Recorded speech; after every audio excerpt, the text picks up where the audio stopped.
우리가 누구나 다 살아가는 문제, 그 생존 문제로 걱정을 하죠.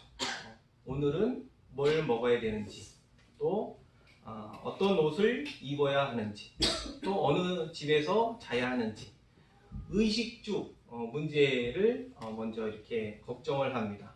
그뿐만이 아닙니다. 직장을 선택을 하는 문제, 또 배우자를 택하는 문제, 또 결혼 후에는 자녀를 양육하는 문제, 또 요즘에 가장 또 크게 이제 부각이 되고 있는 노인 복지에 관한 그런 문제, 노후 대책에 관한 문제, 우리가 살아가고 있는 이 현실, 우리가 살아가고 있는 이 세상을 살아가다 보면은요, 쉽게 풀리지 않는 문제들이 파도처럼 몰려오는 게 그게 사실이고, 이로 인해 우리가 온갖 걱정에 사로잡히게 됩니다. 이거는요, 불신자들만이 겪는 그런 문제가 아니라 예수를 믿어 하나님의 자녀가 된 우리들에게도 동일하게 다가오는 그런 고민거리인 게 분명합니다. 바로 이렇게 생존에 관한 그 염려 사안에 대해서 우리 예수 믿는 그리스도인들이 이 문제를 어떻게 바라보아야만 하는가, 또 이에 관한 대비를 우리가 어떻게 해야 되는가, 오늘 본문에서 예수님께서 상세하게 알려주고 계십니다. 먼저 25절을 보시면은요, 25절 말씀을 보시면 마태복음 6장 25절, 그러므로 내가 너희에게 이르노니 목숨을 위하여 무엇을 먹을까, 무엇을 마실까, 몸을 위하여 무엇을 입을까 염려하지 말라. 예수님이 신자인 우리에게 염려하지 말라라고 이렇게 이야기를 하십니다. 염려하는 것에 대해서 멈춰야만 한다라고 하는 당부인 것이죠. 이 염려라고 하는 단어는요, 이런 뜻이 내포되어 있습니다. 마음이 갈라져 혼란한 상태에 있다라고 하는 것입니다. 그러니까 마음이 중심을 갖지를 못하고 이리저리 갈팡질팡하는 그런 상태를 가리키는 것입니다. 어느 쪽을 선택해야 되는가, 이쪽을 가야 되는지 아니면 저쪽을 가야 되는지 결정하지 못하는 게 다름 아닌 이 염려인 것이죠. 그런데 여기서 예수님이 너희에게 염려거리가 전혀 없을 것이다 이렇게 알려주시지 않고 그냥 염려하지 말라라고 하시는 것을 보면은 예수님도 우리가, 신자인 우리가 염려 상태에 빠질 수 있음에 대해서 여기서 알려주고 계시는 것을 우리가 눈치를 챌 수가 있습니다. 우리가 실제로 그렇죠. 살아가다 보면은요, 걱정을 할 수밖에 없는 그러한 처지에 놓이게 되는 게 다반사입니다.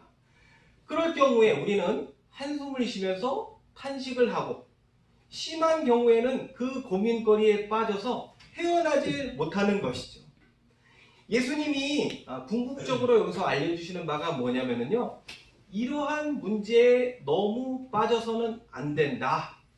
염려거리가 아예 없을 수는 없지만 그 문제에 너무 신경이 예민해져서 거기에 몰입을 한다거나 거기에 집착을 해서는 안 된다라고 하는 의미인 것입니다.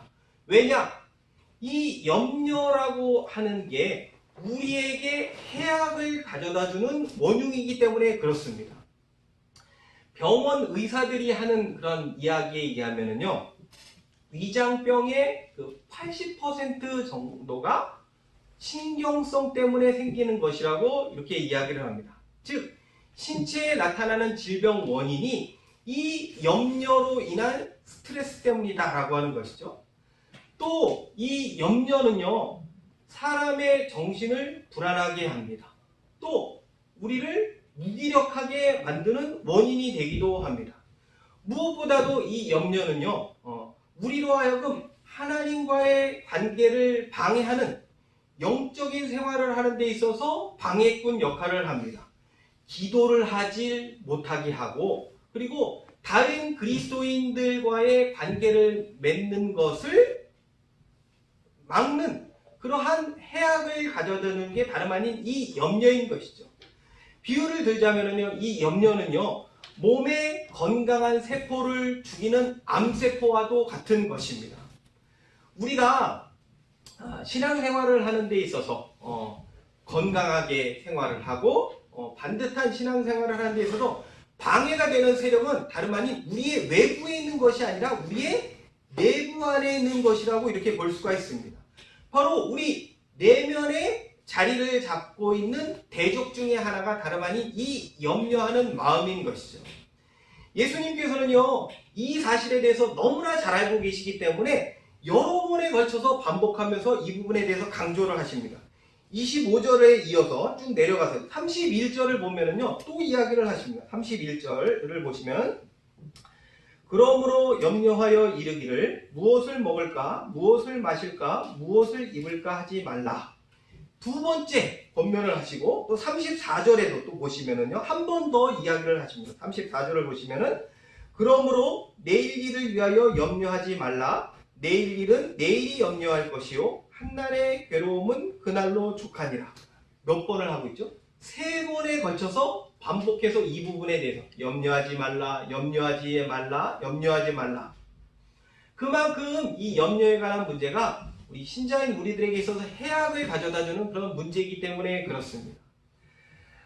예수님은요, 이 염려, 이게 우리의 육신, 또 우리의 영혼에 아주 악영향을 끼치는 것임에 대해서 너무나 잘 알고 계시기 때문에 이렇게 되풀이를 해서 염려를 그쳐야만 한다, 이렇게 강력하게 요구를 하고 계시는 것입니다. 이 예수님의 지시사항, 예수님의 가르침을 문자 그대로 받아들여서 이런 식으로 극단적으로 나아갔던 그런 주장들이 있었습니다. 예수님이 염려하지 말라고 하셨지, 그러니까 다가올 미래에 대해서 전혀 걱정을 하지 않아도 돼. 하나님이 모든 걸 다 책임져 주시니까 근심할 필요도 없고, 또 미래에 대해서 계획을 세운다거나, 또 미래에 대해서 준비를 한다거나, 또 우리가 열심히 일할 필요도 없어. 이렇게 이상한 주장을 하는 사람들이 있었습니다. 초대교회 당시에도요, 이런 삐뚤어진 그런 사고를 가진 이들이 꽤나 있었는데, 성경을 한 군데 찾아보겠습니다. 데살로니가 후서 3장에 보면 이에 대해서 경고 메시지가 나오는 것을 보게 됩니다. 신약성경 336페이지, 다시 이제 본문으로 돌아올 거기 때문에요, 표시를 좀 해주시고, 데살로니가 후서 3장 10절에서 12절 말씀입니다. 신약성경 336페이지, 제가 가지고 있는 성경은 이렇게 되는데요. 데살로니가 후서 3장 10절에서부터 12절까지 같이 우리 한 목소리로 같이 읽어보겠습니다. 10절 시작. 우리가 너희와 함께 있을 때에도 너희에게 명하기를 누구든지 일하기 싫어하거든 먹지도 말게 하라 하였더니, 우리가 들은즉 너희 가운데 게으르게 행하여 도무지 일하지 아니하고 일을 만들기만 하는 자들이 있다 하니, 이런 자들에게 우리가 명하고 주 예수 그리스도 안에서 권하기를 조용히 일하여 자기 양식을 먹으라 하노라. 아멘. 11절에 보면은요, 이렇게 돼 있죠. 너희 가운데 게으르게 행하여 도무지 일하지 아니하고 일을 만들기만 하는 자들이 있다 라고 합니다. 여기에 나오는 그 일을 만든다 라고 하는 것은요, 이런 의미입니다. 과도하게 남의 일을 참견한다 라고 하는 의미를 담고 있습니다. 데살로니가 교회 가운데 이런 사람들이 있었습니다. 자칭 영적이라고 하는 사람들 가운데 예수님이 속히 재림할 거기 때문에 모든 일에 대해서 염려할 필요가 없다, 또 일할 필요도 없다, 너희들은 재림 준비나 하면서 그것을 기다리기만 하면 된다, 이렇게 교회의 혼란을 빠뜨렸던 그런 이들이 있었습니다. 이런 자들에 대해서 사도 바울이 하는 이야기가 뭐냐? 10절을 보시면은 일하기 싫어하거든 먹지도 말게 하라. 또 12절에 보면 조용히 일하여 자기 양식을 먹으라 라고 합니다. 창세기 3장 19절에 보면은요, 이런 말씀이 나옵니다. 얼굴에 땀을 흘려야 먹을 것을 먹게 될 것이다.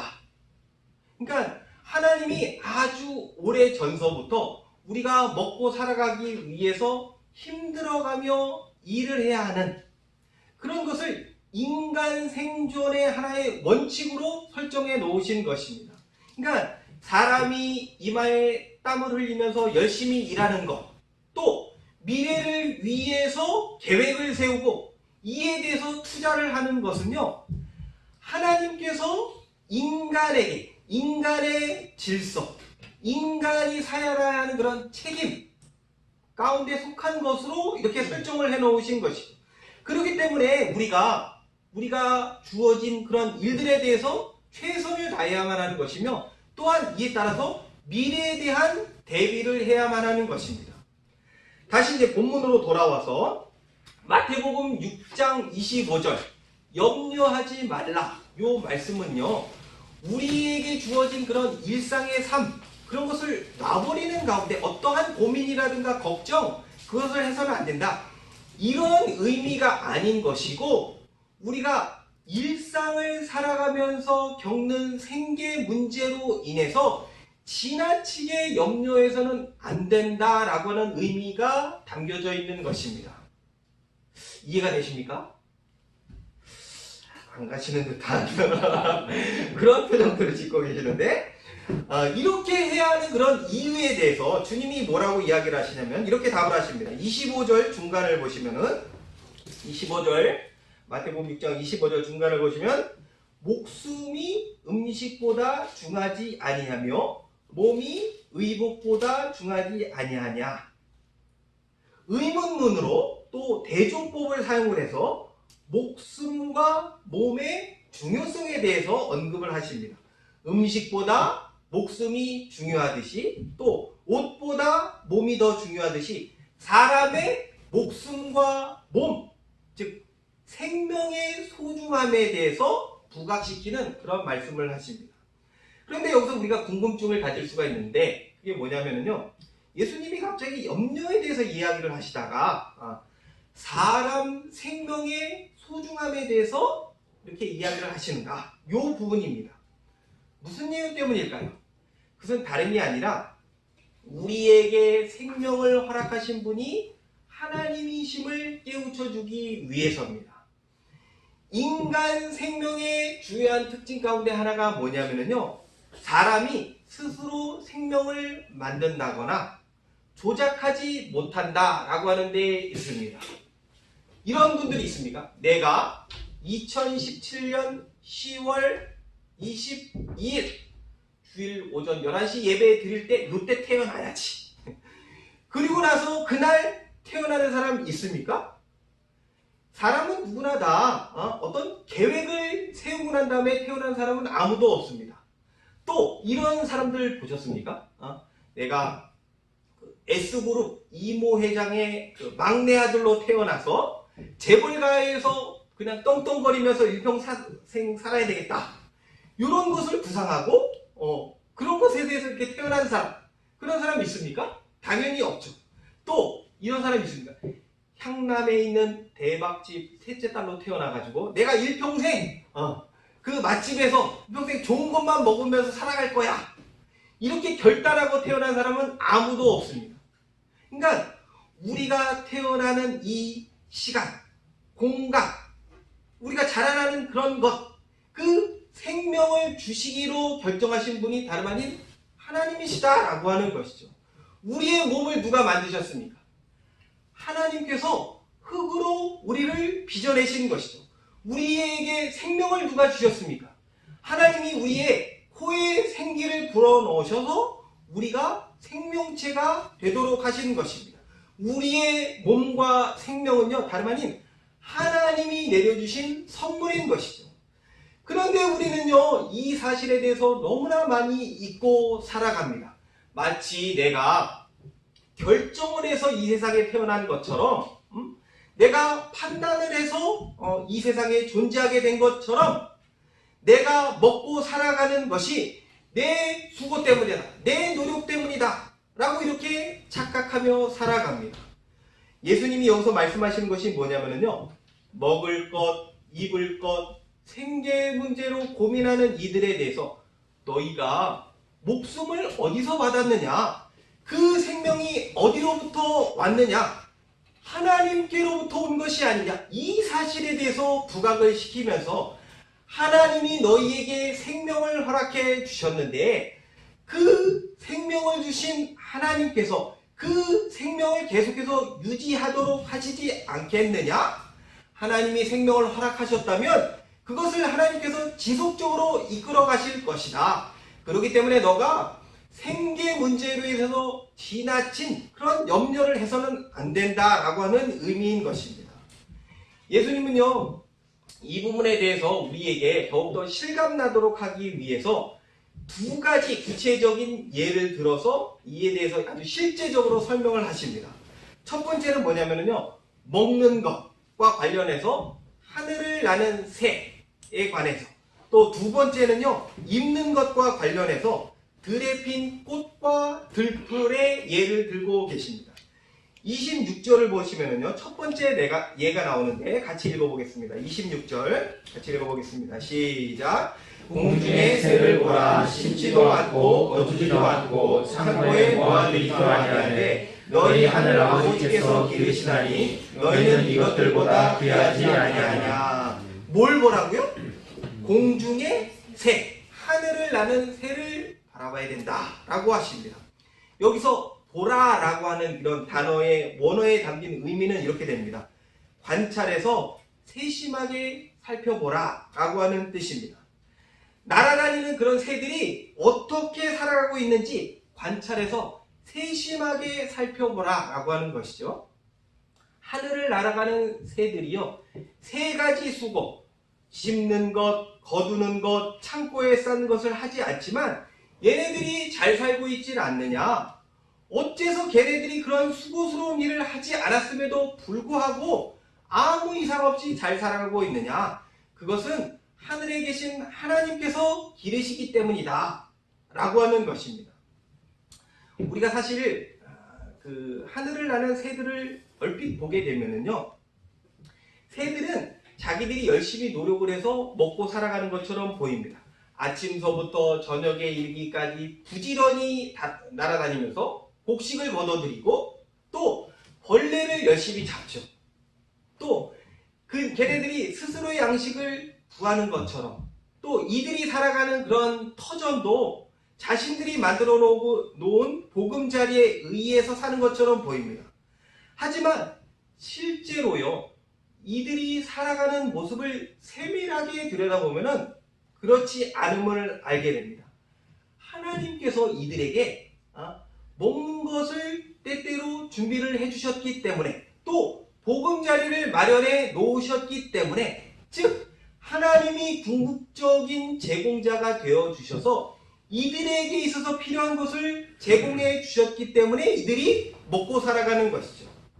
하나님이 그런 것을 마련해 주시지 않는다. 곡식의 열매, 벌레, 보금자리, 새들을 위해서 마련해 주시지 않는다라고 한다면요, 새들이 아무리 날고 겨도 생존을 위해서 발버둥 친다고 하더라도 모두가 다 그들은 생존할 수가 없게 될 것입니다.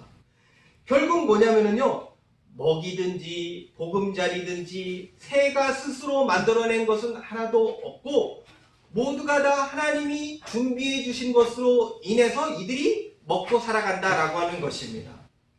이처럼 새 같은 동물도 하나님이 먹이시고 기르시는데 너희들은 새들보다 훨씬 더 존귀한 존재들 아니냐? 너희가 어쩐 존재들이냐? 내가 아버지고 너희들은 자녀들 아니냐? 부자지간으로 우리가 묶여있지 않느냐?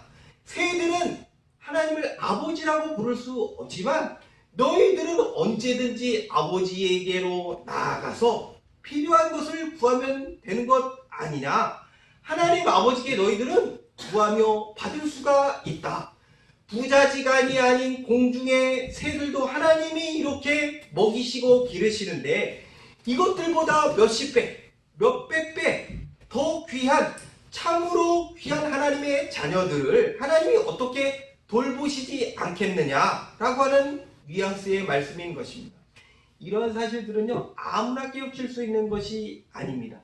예수 그리스도를 믿어 하나님의 자녀가 된 자들만이 알게 되는 것이고, 깨우치게 되는 것이고, 누리게 되는 것이고, 확신하게 되는 것입니다. 이 사실에 대해서 우리가 깊이 깨우치는 순간에 우리에게 당면된 염려, 걱정, 근심의 문제가 사라지게 될 것입니다. 계속해서 27절을 보시면은요, 이런 말씀이 나오는데, 27절을 보시면은, 너희 중에 누가 염려함으로 그 키를 한 자라도 더할 수 있겠느냐. 여기 보면 키라고 하는 그런 단어가 나옵니다. 이 키라고 하는 단어는 두 가지 의미를 담고 있는데, 첫 번째는 사람의 키, 즉 신장을 가리킬 수가 있는 것이고, 두 번째는요, 사람 생명의 길이를 의미하는 것입니다. 그런데 이제 문맥적으로 보아서 계속해서 생명과 관련된 말씀이 이렇게 나오기 때문에 사람의 신장이라기보다는요, 생명의 길이를 의미하는 것으로 보는 것이 좋을 것 같습니다. 그래서 다시 27절을 문맥에 맞게끔 다시 번역을 하게 되면 이렇게 됩니다. 너희 중에 누가 염려함으로 그 생명의 길이를 한 자나 더할 수 있느냐. 우리 주님은요, 여기서 너희가 수고하고 염려하고 근심한다고 해서 생명의 길이를 너희 마음대로 연정할 수가 있느냐? 이렇게 되묻고 계시는 것입니다. 이 질문에 담겨진 의미는 이겁니다. 인간이 자기 신의 생명을 쥐락펴락할 수가 없다라고 하는 점입니다. 너무나 당연한 일이죠. 인간의 생명을 우리가 조종할 수가 없는 것. 제 아무리 많은 부를 가지고 있는 사람이라고 하더라도, 재벌이라고 하더라도, 몸에 좋은 그러한 음식을 날마다 먹고, 또 현대판 최고 시설을 갖추고 있는 최고급 빌라에서 살아간다고 하더라도, 또 온갖 명예를 다 누리면서 살아간다고 하더라도 자기의 생명을 들었다 놨다 이렇게 할 수는 없는 것입니다. 또한 현대의 뛰어난 의학 기술로도요, 인간 목숨에 대해서 좌지우지할 수는 없는 법입니다. 예전에 그 교회 성도 한 분이 이제 교회 그 병원에 입원을 해서 신방을 간 적이 있었습니다. 그 병원 그 엘리베이터 안에서 우연하게 들으려고 하는 것이 아닌데 우연하게 의사 두 명이 하는 이야기를 들었습니다. 그 의사들 하는 얘기가 뭐냐면요, 같은 증상을 보이는 환자에게 동일한 약을 투약을 했는데 이들이 다른 그러한 현상을 다른 이렇게 결과가 나타났다라고 하는 것이었습니다. 한 사람은 그 약을 먹고 치료가 되었고, 이에 반해 다른 한 사람은 그 약을 먹고 시름시름 앓다가 결국에는 목숨을 잃었다. 이렇게 의사들이 하는 이야기를 들은 적이 있습니다. 이 의사들이 하는 이야기 안에 담겨진 의미가 무엇입니까? 사람의 생명을 연장하는 일이 의학 기술에 달려있지 않다라고 하는 점입니다. 제 말을 듣고 이제 오해를 하시면 안 되는데, 병원에 가지 말라, 의사가 필요 없다, 이런 이야기를 하는 것이 아닙니다. 병원에 가서 의사의 치료를 받고 치료를 받는 것은요, 일반 섭리에 해당하는 것으로서 이것은 당연히 해야 되는 일입니다. 지금 말하려고 하는 바가 뭐냐면요, 생명을 결정하시고 또 그 길이를 쥐고 계시는 분이 누구라는 것입니까? 다름 아닌 하나님이시다라고 하는 것이죠. 그렇기 때문에 왜 이렇게 목숨에 대해서 근심하고 걱정을 하느냐? 생명을 쥐고 계신 분, 생명을 쥐락펴락 하시는 분이 다름 아닌 하나님 아버지시다. 너희는 누구냐? 너희는 그분 안에 붙들려 있는 자녀들이다. 그렇기 때문에 염려를 그쳐야만 한다. 예수님께서 이 사실에 대해서 알려주고 계시는 것이죠. 두 번째로 예수님은요, 우리가 입는 옷 때문에 염려하지 말 것에 대해서 근거를 제시하기 위해서 어떤 예를 들고 계시냐면 꽃과 들풀의 예를 드십니다. 28절과 29절을 같이 읽어보겠습니다. 28절, 29절 같이 읽어보죠. 시작. 또 너희가 너희 복을 위하여 염려하냐. 들의 백합화가 어떻게 자라는가 보다. 수고도 아니하고 일삼도 아니하느니라. 그러나 내가 너희에게 말하노니 솔로몬의 모든 영광으로도 입은 것이 이 꽃 하나만 갖지 못하였느니라. 온 문제로 실험하며 염려하는 것을 멈추도록 하기 위해서 이런 예를 들고 계시죠. 들에 핀 백합화가 어떻게 자라는가 한번 생각해봐라 라고 말씀을 하고 계십니다. 식물의 중요한 특징은 뭐냐면요. 자신의 안위에 대해서 아무것도 할 수 없다라고 하는 점입니다. 식물은 그런 존재죠. 동물은 좀 다릅니다. 동물은요, 자기를 위해서 뭔가를 하죠. 강아지 같은 동물. 자기가 이제 그 강아지 같은 경우에는요, 흙이 묻으면 어떻게 합니까? 앞발로 그 흙을 닦아내죠.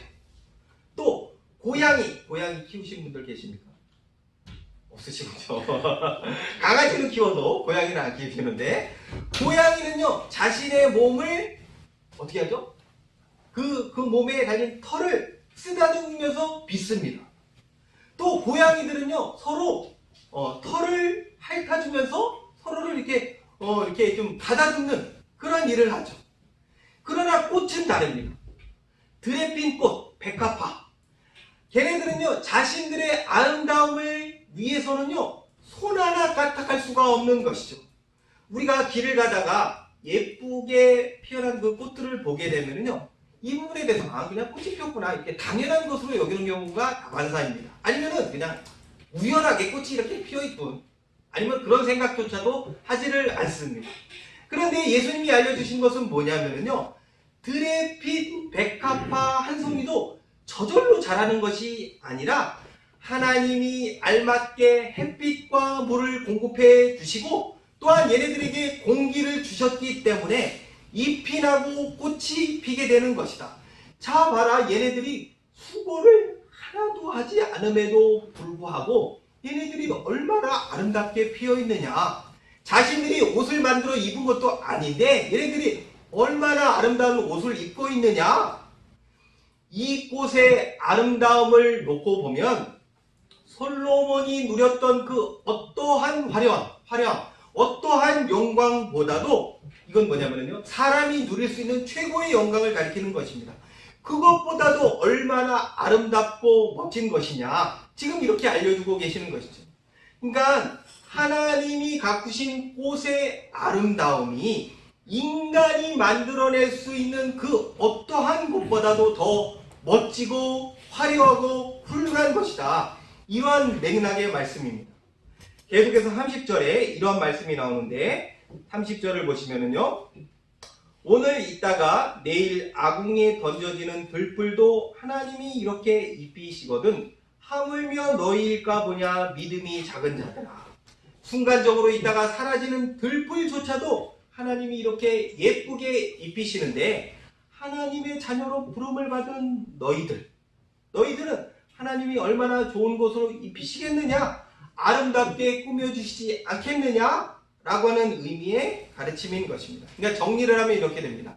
새라든가 꽃, 들풀의 예를 들어서 주님이 궁극적으로 말씀하시는 바가 뭐냐면요, 하나님께서 하늘을 나는 새, 들에 피어있는 꽃, 들풀도 이렇게 알맞게 입혀주시고 먹여주시는데 그것 이상으로 그리스도 안에서 하나님의 자녀가 된 우리들에게 있어서 필요한 부분들을 공급해 주신다라고 하는 것이죠. 그렇기 때문에 하나님의 우리의 필요를 채워주시기 때문에 너희들이 지나친 염려에 빠져서는 안 된다. 믿음이 없어서 불안에 떠는 자들이 되는 것이 아니라 믿음을 가진 자들이 되라 라고 하는 권면인 것입니다. 여기서 우리가 주목해서 보아야 될 그런 말씀이 있는데, 예수님이 이런 말씀을 하십니다. 주님께서 믿음이 작은 자들이라고 말씀하시는 것을 우리가 눈여겨서 볼 수가 있습니다. 예수님은요, 믿음이 완전히 없다, 믿음이 맨바닥이다 이렇게 언급을 하시지 않으시고 믿음이 있으나 작다라고 하십니다. 믿음이 충분하지 않고 조금밖에 안 된다, 부족하다라고 하는 이야기를 하십니다. 그렇죠? 이거를 구별을 잘해야 됩니다. 믿음이 없는 것하고 믿음이 작은 것, 이것은요 커다란 차이가 있습니다. 이에 대해서 우리가 구별을 잘해야만 하는데, 불신자들은요 믿음이 완전히 없는 그런 상태에 놓여 있는 것이죠. 믿음 무 상태입니다. 허나 중생하게 된 신자들은 다릅니다. 거듭난 성도들은요 기본적으로 믿음이 있죠. 그런데 신자들 가운데서도 두 부류로 나눌 수가 있습니다. 큰 믿음을 가진 사람이 있고 이와는 달리 작은 믿음을 소유한 사람이 있는 것입니다. 그렇다고 한다면 큰 믿음을 가지고 있는 사람, 작은 믿음을 가지고 있는 사람, 그 기준이 뭘까요? 그 기준, 믿음의 큼과 적음의 그 잣대, 그것이 무엇일까요? 지금 예수님께서 생계 문제로 인해서 근심하는 자들을 향해서 믿음이 작은 자들아 이렇게 지적하시는 것을 보아서 믿음이 크냐 작으냐 그 기준은 다름 아닌 생존에 대한 염려라고 이렇게 볼 수가 있습니다. 믿음과 염려는요 반비례 관계에 있다고 이렇게 말씀을 드릴 수가 있는데, 염려가 많으면 많을수록 믿음이 어떻게 되는 것이죠? 적게 되는 것이고, 염려의 수치가 내려가고 염려의 수치가 이렇게 내려가면 내려갈수록 어떻게 되는 겁니까? 큰 믿음을 가지게 되는 것입니다. 우리가 살면서 여러 근심, 걱정, 염려가 많은 가운데 작은 믿음에 머물러 있는 그 근본적인 이유가 뭘까요? 그것은 다름 아닌 하나님을 아는 지식이 부족하기 때문입니다. 하나님을 알되, 하나님을 믿되 조금밖에 알지 못하거나 조금밖에 믿지를 못하는 것이죠. 이건 뭐냐면요, 하나님이 이 세상을 지으신 창조주가 되심에 대해서는 알고는 있습니다. 그러나 하나님이 이 세상에 있는 모든 만물들을 다스리시고 운행하시는 섭리자가 되시는 분이심에 대해서는 모르고 있는 것입니다. 또 하나님에 대해서는 이렇게 합니다. 나를 죄와 사망 가운데서 구원해 주시는 구원주가 되신다 라고 하는 점에 대해서는 압니다. 그러나 요 사실은 모르죠. 내 인생을 간섭하여 주시고 내 인생의 필요를 채우시는 진정한 보호자가 되신다 라고 하는 점에 대해서는 알지 못하는 것을 말합니다. 이같이 하나님이 누구신지에 대해서 어설프게 알고 있기 때문에, 또한 이 사실에 대해서 깊이 생각하지도 않고 또한 우리의 삶 가운데서도 적용하며 살아오고 있지 않기 때문에 작은 믿음에 머물러 있는 것이죠. 그렇다고 한다면 우리가 이런 작은 믿음의 상태에서 큰 믿음의 상태로 나아가기 위해서는 어떻게 해야 하는가? 큰 믿음을 소유하기 위해서는 우리가 무엇을 해야 하는가? 어떤 분들은요, 믿음이 다운이 되었을 때 이렇게 이제 이야기를 하시는 분들이 있습니다. 믿습니다. 이것을 한 1000번 정도 외치면은 믿음이 생긴다 라고 이렇게 주장하시는 분들이 있습니다. 제가 실제로 해봤습니다. 믿습니다. 이거를 수없이 많이 외쳤습니다. 한 100번을 하니까는 짜증이 나기 시작했고, 한 200번 정도 하니까는 혀가 말리면서 더듬거리기 시작했고, 한 300번을 하니까는 실감이 안 가시는 분들은 실제로 해보시면 생생하게 체험을 하게 될 겁니다. 우리가 더욱더 큰 믿음의 자리로 나아가기 위해서는 본문에 이렇게 암시되어 있듯이 하나님이 어떤 분이신가, 하나님이 누구신지에 대해서 알아가는 것, 그분이 나를 위해서 어떠한 일을 계획하셨으며 그분이 나를 위해서 어떠한 일을 하고 계시는가, 또 미래를 위해서 하나님이 어떤 것을 준비하고 계시는가, 또한 그 하나님과 나와의 관계가 어떻게 끈끈하게 이렇게 묶여져 있는가, 이 사실에 대해서 확인하고 깊이 묵상하는 것, 이것이 필요한 것이죠.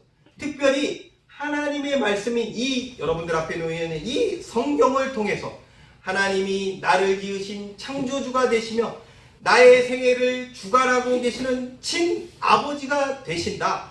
그 하나님의 돌봄을 받는 자녀가 다름 아닌 나이다. 이 사실에 대해서 깨우치고 이 사실에 머무르며 이 사실에 대해서 우리가 삶 가운데 적용하며 살아가는 것, 우리의 믿음을 성장시킬 수 있는 최고의 방법인 것입니다. 하나님은요, 다름 아닌 이 성경, 하나님의 말씀 안에 우리를 향한 소중한 약속들을 다 기록해 놓으셨습니다. 이 하나님의 말씀을 더욱더 가까이 함으로써 하나님의 약속의 말씀으로 우리가 위안을 삼는 가운데 우리에게 당면된 여러 가지 염려, 걱정, 근심의 문제 이런 것을 다 내려놓고 극복을 할 수가 있게 되는 것입니다. 오늘 본문을 통해서 하나님께서는 성도로 부름을 받은 우리가 일상생활에 관한 염려 문제를 멈추기를 권면하고 계십니다. 우리의 믿음을 강하게 하려고 하면, 우리의 신앙을 더 굳건하게 하려고 하면 이거죠. 하나님이 어떤 분이신가? 그분이 예수 그리스도를 통해서 베풀어 주시는 그 은총이 얼마나 대단한 것인가? 얼마나 풍요로운 것인가? 이것에 대해서 알고 이 사실에 대해서 우리가 확신해야만 하는 것입니다. 사랑하는 성도 여러분, 우리가 믿고 또한 우리가 아버지라고 부르는 그 하나님은요, 우리의 구원을 끝까지 책임을 지실 구원자가 되실 뿐만 아니라 우리가 살아가는 생존을 붙들고 계시며 우리를 친히 돌보아 주시는 정능자이십니다. 우리가 이 진리를 붙들고 살아갈 때 우리에게 당면한 여러 가지 근심의 문제, 걱정의 문제, 이것은 점점 더 사라지게 될 것입니다.